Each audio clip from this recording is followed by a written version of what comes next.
Um abraço a você, querido amigo internauta, a minha gratidão por estar aqui mais uma vez acessando o nosso vídeo que você também pode acessar através do site da Editora Chico Xavier, que é o www.editorachicoxavier.com.br. Hoje nós vamos tratar da série Cristãos de Todos os Tempos de Allan Kardec, o codificador da doutrina espírita. A gente ouve muitas vezes dizer que o termo kardecismo é impróprio, que na realidade o que existe é espiritismo.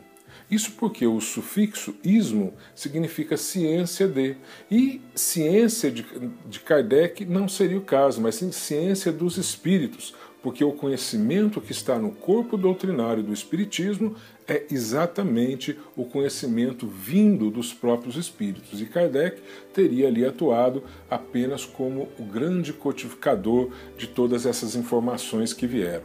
Hippolyte Léon Denisard Rivail foi Allan Kardec. A nossa proposta de hoje não é traçar a sua biografia, mas traçar a sua participação efetiva e intelectual na formação do corpo doutrinário do Espiritismo. Ele foi um codificador, mas certamente que como codificador ele deixou a sua marca, deixou a sua inteligência e deixou tudo de forma que nós pudéssemos ter uma melhor compreensão hoje. Então ele não foi simplesmente aquele compilador de dados que lhe tivessem sido ditados pelos espíritos. Ele manipulou esses dados, ele colocou de uma forma coerente, de uma forma didática para que pudéssemos ensinar, estudar. A gente vê, por exemplo, uma preponderância de ensinamentos diretos da espiritualidade no Livro dos Espíritos. Isso não tem dúvida nenhuma. Pergunta de Kardec, resposta dos Espíritos. Pergunta de Kardec, resposta dos Espíritos.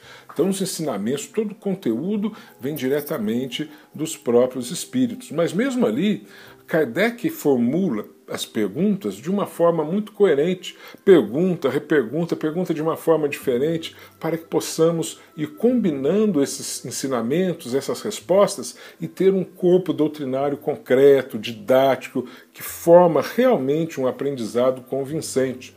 Aquele que pergunta tem que ter a inteligência ao perguntar para que se possa formar algo coerente como corpo doutrinário. É como se a gente assiste, por exemplo, um programa de entrevista na televisão. Se o entrevistador é uma pessoa coerente, que faz boas perguntas, o programa será bom. Mas por melhor que venha a ser o entrevistado, por mais interessante que seja o assunto que vai ser debatido, se o entrevistador não sabe conduzir o assunto com perguntas coerentes, o programa não será bom. Por isso a participação de Kardec é efetiva também no Livro dos Espíritos. Agora, com relação aos outros livros da codificação, a gente vê que predomina mais informações que vêm diretamente de Kardec.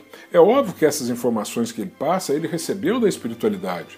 Ela indiretamente veio a ele pela espiritualidade, mas ele recebeu daqui, dali, formou um corpo e com as suas palavras, com a sua formação, ele nos passou esse ensinamento. Por isso ele tem uma importância muito maior do que nós possamos imaginar nesta questão da formação doutrinária.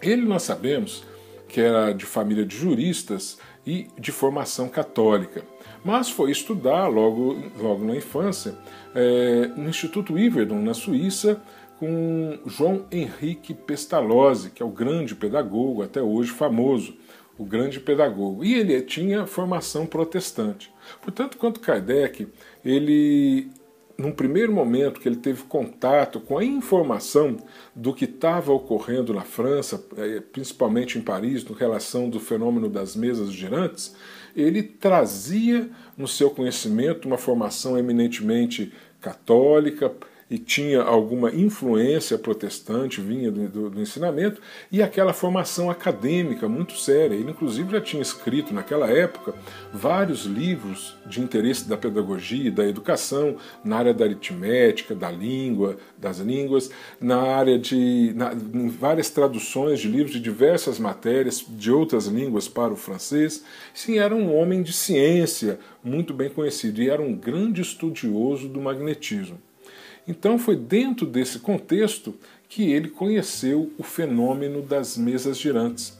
No primeiro momento, ele não deu lá muita atenção para o fenômeno, porque lhe informaram que as mesas estavam dando pancadas e se movimentavam.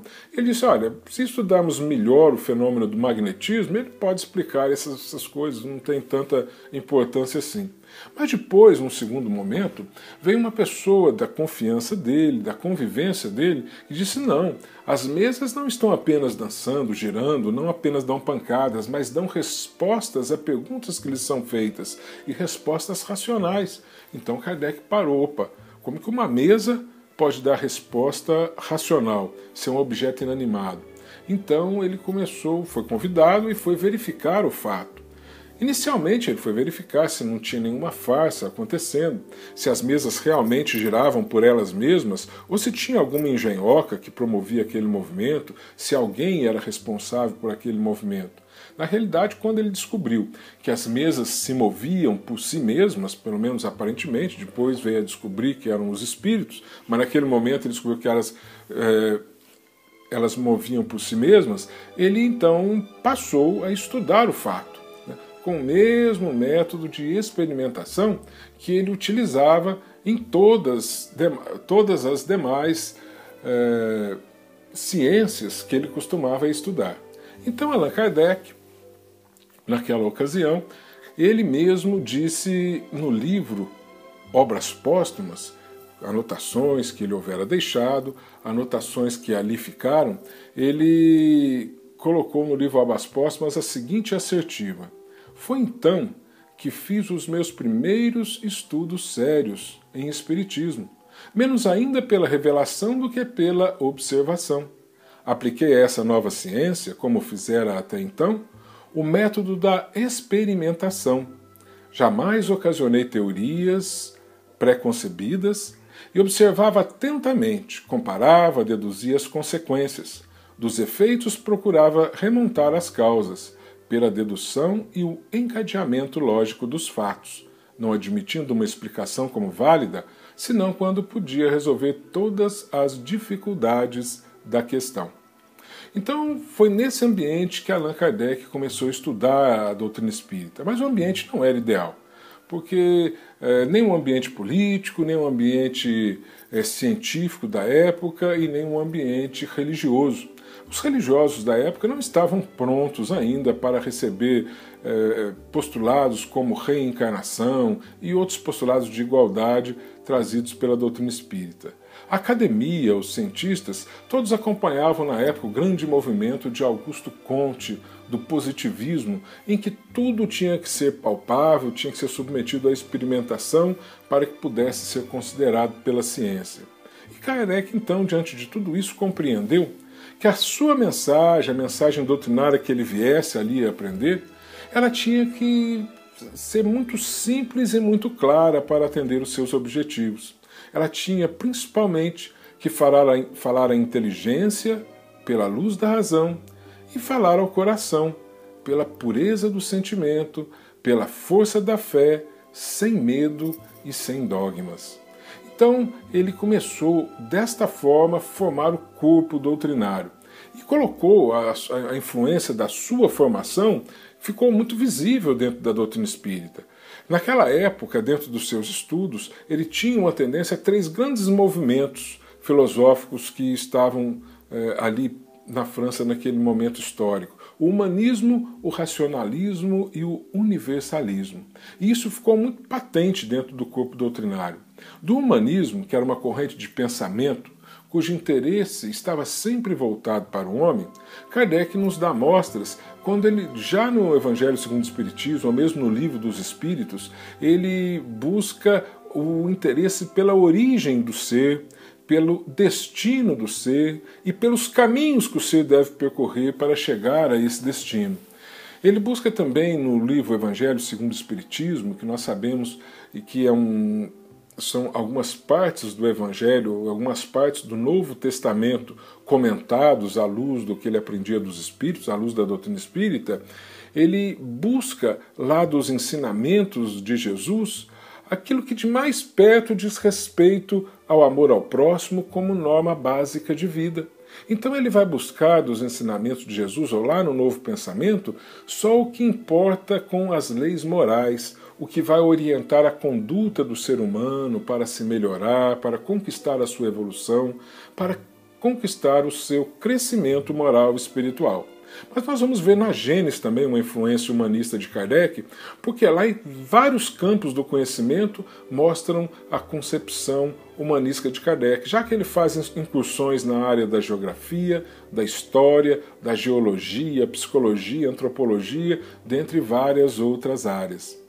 Mas Kardec colocou também a sua questão do racionalismo, que era a corrente filosófica que considerava a razão como fonte única do conhecimento humano. Era uma corrente liderada por René Descartes, que Kardec estudava muito, cujos princípios ele estava sempre estudando. Mas a gente vai ver presente até hoje na doutrina espírita frases que mostram esse racionalismo que Kardec buscava vivenciar ali.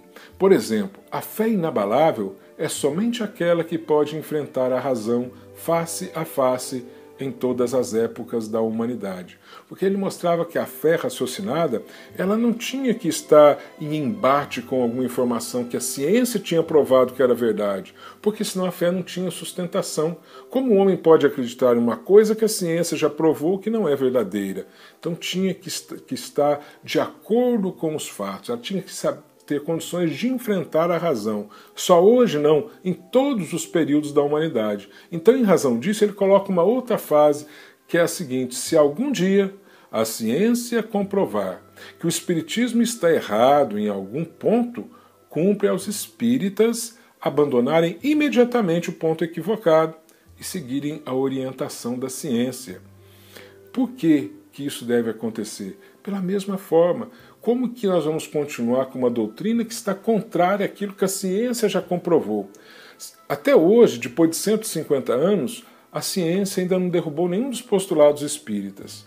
E se isso acontecer amanhã? Se acontecer no ano que vem, isso vai desmerecer a doutrina espírita?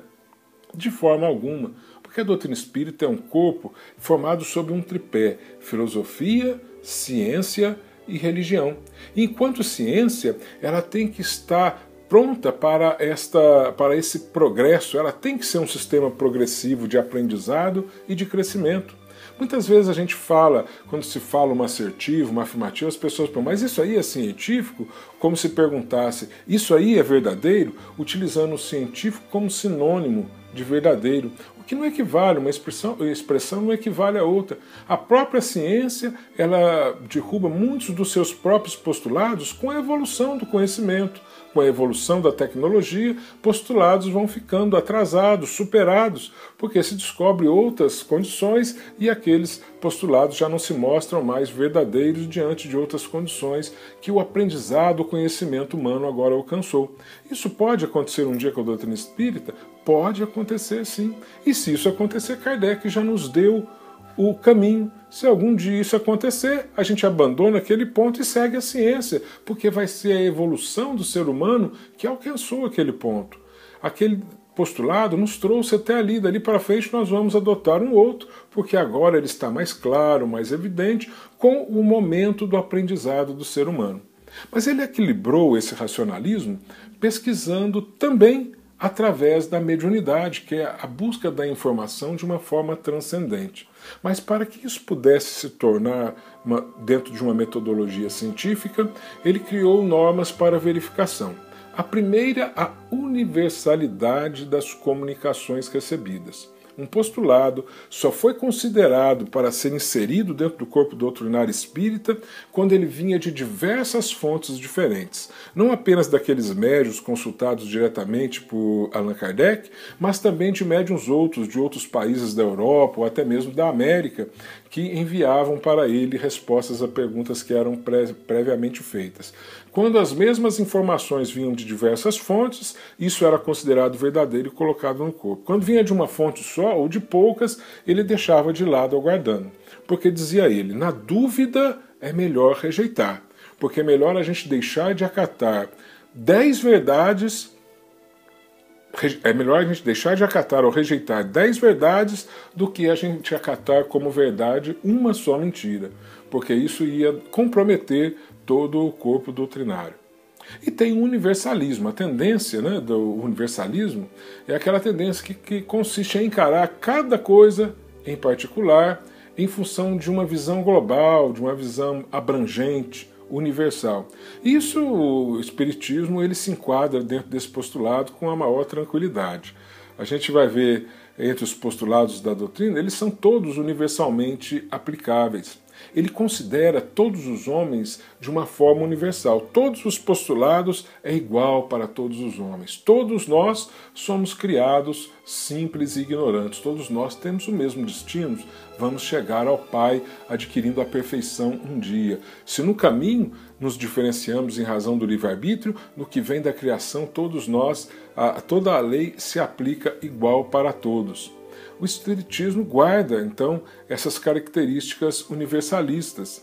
E também com relação à própria informação. Né? Quando ele diz lá no Evangelho segundo o Espiritismo, que o Espiritismo é a terceira revelação da lei de Deus, mas que não tem a personificar nenhuma individualidade, porque é fruto do ensino não por um homem, mas sim pelos espíritos, pela universalidade dos espíritos.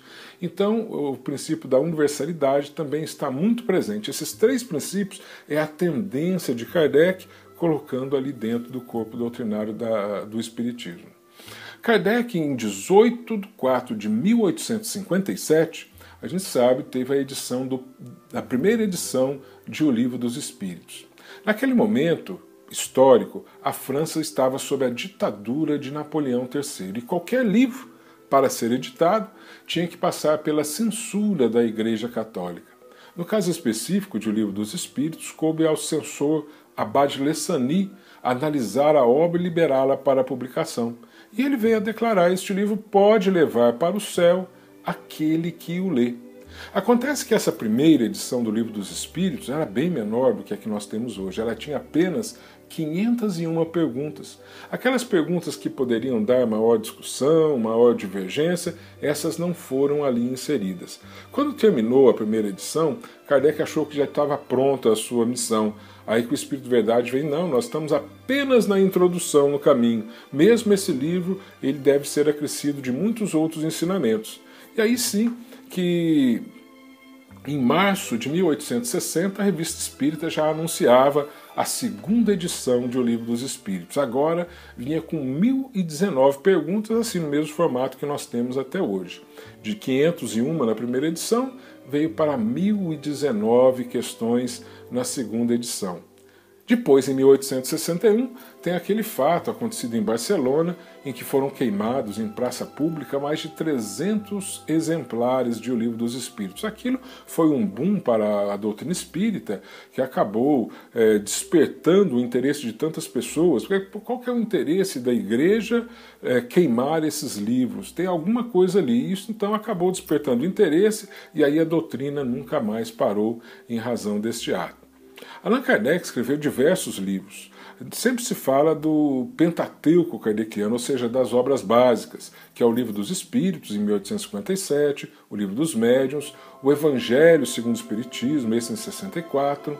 O Evangelho segundo o Espiritismo teve, na primeira edição, um nome diferente, era Imitação do Evangelho segundo o Espiritismo, e só na sua segunda edição, em 65, é que ele veio a ter o nome que tem até hoje. Em 1865 ele lançou ainda O Céu e o Inferno, e em 68 a Gênese, completando assim o chamado Base Doutrinária, ou Pentateuco Kardeciano.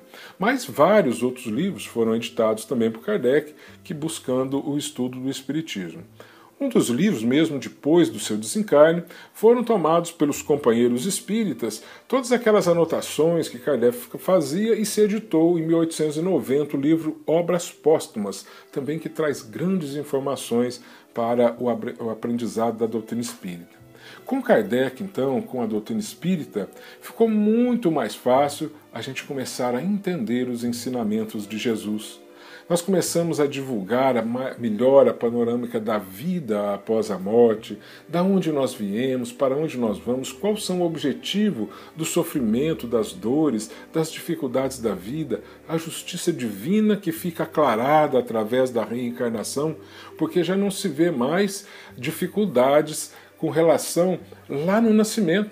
quando pessoas que nascem ali no nascimento com tantas diferenças, uns pobres, outros ricos, uns doentes, outros sãos, uns tão inteligentes, outros com dificuldades mentais, uns bonitos, outros feios, se todos foram criados ali, se não tem um passado nenhum, onde estaria a justiça divina nessas diferenças que se fazia? Mas com a reencarnação se consolidou a justiça divina, porque cada um que está nascendo ali, enquanto espírito, já teve uma trajetória, e já errou, já acertou, e pela lei de causa e efeito, cada um nasce exatamente nas condições de que necessita para resgatar os próprios débitos, para aprender o que precisa de aprender para a sua evolução. A doutrina espírita agora nos apresentou o Deus como aquele Pai amoroso que sempre nos renova as oportunidades, aquele Pai que não nos coloca um castigo eterno, né, que era tido como um inferno, não, aquele que nos renova as oportunidades para que nós possamos agora aprender, reescrever a nossa história de uma forma melhor. Veio a doutrina espírita, sim, para cumprir uma promessa do próprio Mestre Jesus, que está lá no João, no Evangelho de João, capítulo 14, versículos 14 a 18, onde diz assim: se pedirdes alguma coisa em meu nome, eu o farei. Se me amardes, guardareis os meus mandamentos, e eu rogarei ao Pai, e ele vos dará outro Consolador, para que fique convosco para sempre. O Espírito da Verdade, que o mundo não pode receber, porque não o vê, nem o conhece, mas vós o conheceis, porque habita convosco e estará com vós. Não vos deixarei órfãos, disse Jesus, voltarei para vós. Que Jesus nos abençoe e ilumine os nossos corações. Muita paz.